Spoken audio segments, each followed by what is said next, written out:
Welcome to True Tales from the Other Side. If you have a true encounter with the unexplained that you want to share, contact us through the email address below. Enjoy. The family cabin sat nestled deep in the woods, a serene sanctuary far removed from the hum of city life. Jeff and Lana had decided to spend the weekend there, hoping for a quiet retreat from their hectic lives.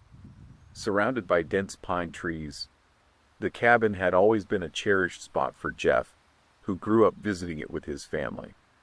To Lana, it felt a bit too isolated, but she kept her worries to herself, not wanting to ruin the weekend. The drive up had been uneventful, and by early evening, the couple was settling into the cozy space. The fire crackled in the stone fireplace, its orange glow dancing on the wooden walls. Jeff was sprawled on the couch with a beer in hand, scrolling through his phone, while Lana was in the kitchen making dinner. As the sun dipped below the horizon, a sense of quiet unease crept over Lana.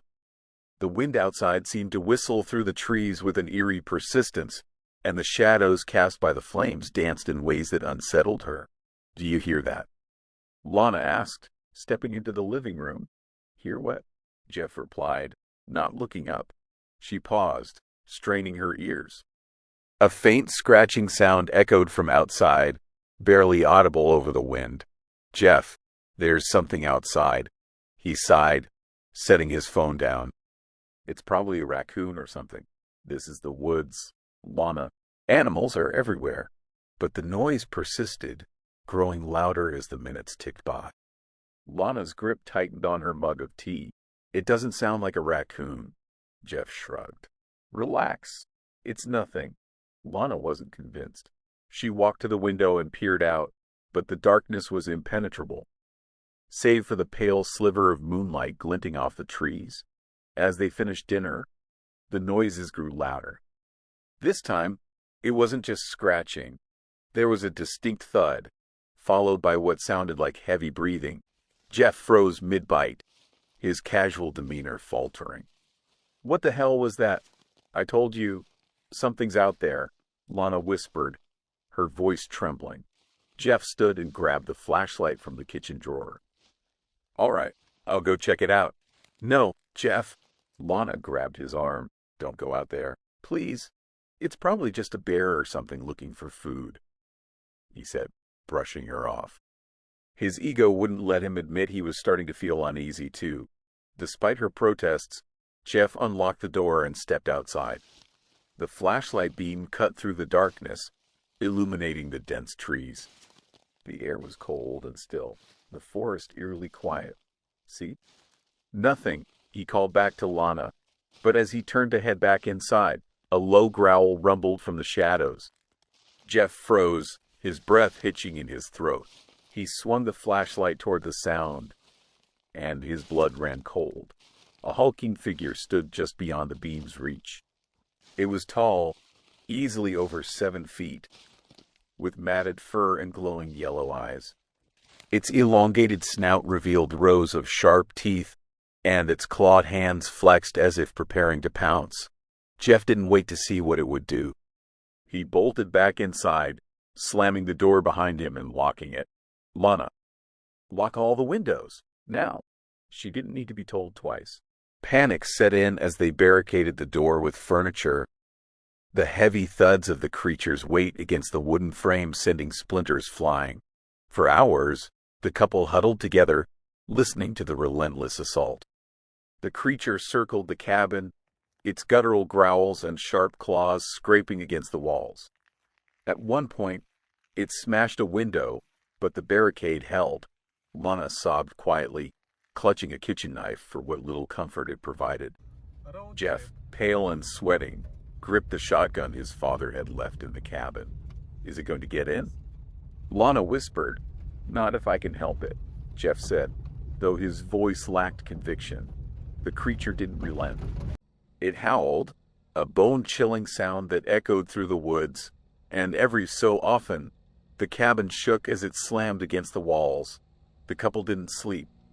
They stayed locked in the living room, jumping at every noise, until the first light of dawn seeped through the trees. By morning, the woods were silent again. Exhausted but alive, Jeff and Lana cautiously unbarricaded the door.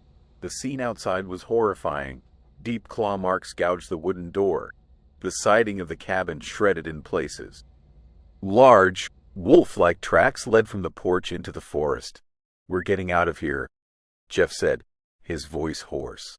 They packed in record time, refusing to spend another moment in the cursed woods. As they drove away, the cabin disappeared behind them, its comforting charm replaced by a lingering sense of dread. On their way back to the city, they stopped at a small roadside diner to grab coffee and collect their nerves. The place was quiet, populated only by a few locals who eyed the couple with vague curiosity. "You two look like you've seen a ghost," the waitress remarked as she poured their coffee. "Something like that," Jeff muttered. Lana leaned forward, her voice low. "We heard something big at the cabin last night. It attacked us. It wasn't a bear, I can tell you that much." The waitress exchanged a knowing glance with an older man sitting at the counter. He set his mug down and turned to them. "You were out in those woods at night?" he asked, his tone grim. "Yeah. Why?" Jeff replied. The man shook his head. "You shouldn't be. Folks around here know better than to go out after dark. Especially this time of year." "What do you mean?" Lana asked, her face pale. The man sighed. "You ever hear of the Dogman? Big, wolf-like creature that roams these parts. Most think it's just a legend, but those who've seen it..." He trailed off, his expression dark. "You're telling me that thing's real?" Jeff asked incredulously. The man nodded. "You're lucky you made it out." "Not everyone does." Jeff and Lana exchanged a look, the weight of the man's words sinking in. They finished their coffee in silence, then left the diner, the strange gazes of the locals following them out the door. As they drove back to the safety of the city, neither of them spoke. The memory of the nightmarish creature lingered in their minds, a chilling reminder of the danger that lurked in the shadows of the woods. Michael arrived at his Uncle Tom's remote countryside home just before sunset. The property was quaint yet isolated, surrounded by dense woods that seemed to stretch endlessly in every direction. Tom, a man of few words, greeted Michael with a firm handshake and showed him around. "You'll find everything you need in the kitchen," Tom said, gesturing to the rustic yet tidy space. "The guest room's made up, and the generator's good to go if the power cuts out." Michael nodded, taking it all in. House-sitting for his uncle sounded like the perfect way to unwind, a quiet break from the noise of the city. As they walked to the door, Tom paused and turned to Michael, his expression suddenly serious. "Stay inside at night," he said, his voice low and deliberate. Michael blinked. "What? Why?" Tom hesitated, his gaze shifting toward the shadowy tree line. "Just do as I say. Lock up, close the curtains, and don't go outside. No matter what you hear." With that cryptic warning, Tom grabbed his bags and left, the taillights of his truck disappearing down the gravel road. The first night passed uneventfully. Michael followed his uncle's instructions, locking the doors and windows as the sun set. He spent the evening reading and listening to the distant sounds of nature, the chirping of crickets, the occasional hoot of an owl. As the hours ticked by, he chuckled to himself, wondering if his uncle's strange warning was just an attempt to spook him. By the time he went to bed, the woods were silent, and he slept soundly. The second night started much the same. Michael cooked himself dinner, watched a movie, and checked the locks on all the doors and windows. But as the clock struck midnight, the peaceful atmosphere shattered. It started with a faint scratching sound outside. At first, Michael thought it might be a tree branch brushing against the house. But the sound moved, circling the house in deliberate patterns. Uneasy, he turned off the lights, hoping to see what was causing the noise without revealing his presence. When he approached the living room window, his heart nearly stopped. Something was staring in at him. It looked like a dog, but the window was far too high for a normal animal to reach. Its face was pressed against the glass, its features distorted by the angle, and its eyes, glowing red like embers in the darkness, seemed to bore into his soul. Michael stumbled back, his breath hitching. He quickly grabbed the curtains and yanked them shut, his heart pounding in his chest. He spent the rest of the night in the living room, a kitchen knife in his lap and every light in the house turned off. Whatever was out there didn't make another sound. By the third night, Michael was on edge. He had barely slept, and every creak of the house made him jump. As the sun dipped below the horizon, he double-checked every lock, his uncle's warning echoing in his mind.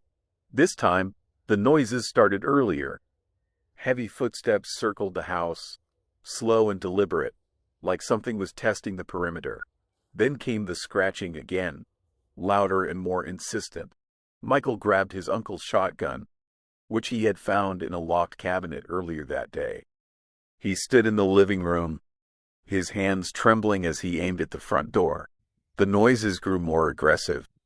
Thuds and bangs against the walls, the sound of claws raking against the wood. Then, something slammed against the door so hard it rattled on its hinges. "Stay back," Michael shouted, his voice shaking.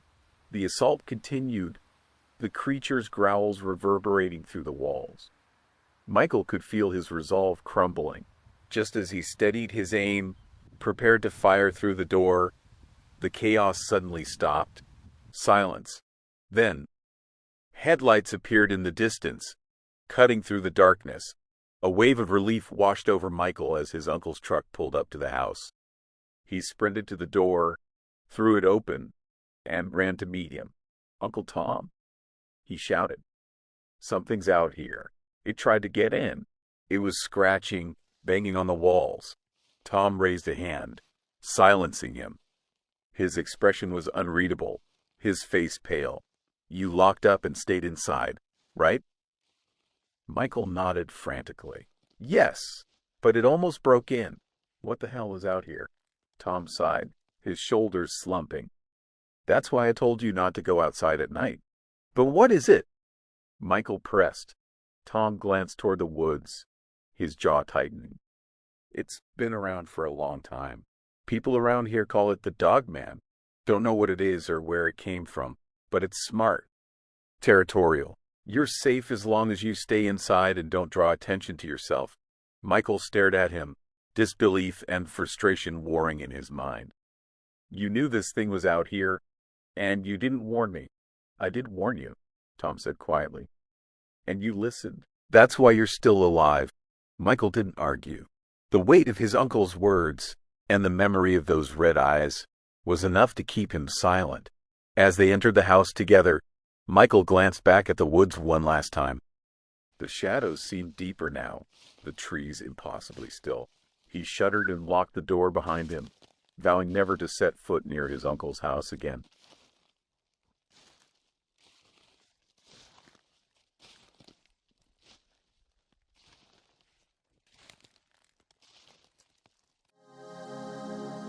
Thanks for listening. Remember to like and subscribe so you don't miss the next set of tales from the other side. Submit your story to the email below. And remember, nothing is what it seems.